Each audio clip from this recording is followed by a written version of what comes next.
મટી જશે થઈ ગયું રેડી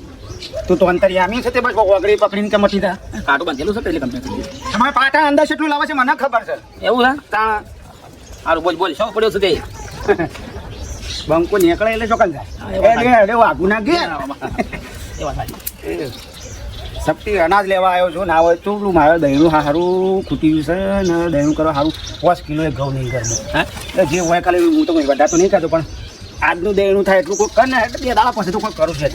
અરે દા કોતરા જેવા ઘઉં પડ્યા 2 કોતરા ખભા કરીને તું લઈ જા હા હો મારા ખભા તૂટેલા હતી યાર હું ખભો કરી લઈ શકું મને ખબર છે કે તો કદી નાના પણ 2 કોતરા તો સારી રહેશે ને ભાઈ તો પછી ઓને કહું ઓને બલ્યાને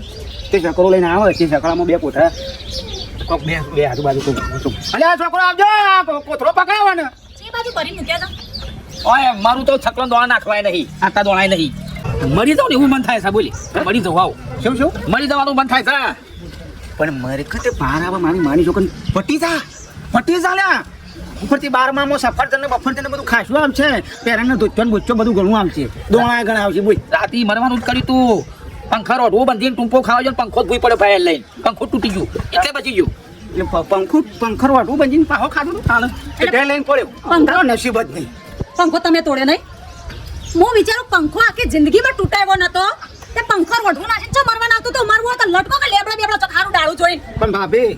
એ તમે પંખો લેવા જો ને એ વખત થોડા રૂપિયા વધારે લેવો ને પૈસા વધારે આવે તો સારી વસ્તુ મળે અત્યારે બધા ડીમાલ થઈ ગયા એ પંખો ને તૂટે પૈસા હોત તો ખાવા દોણા ના લાવત એ નહીં પંખા વધારે નાખવાની વાત કરો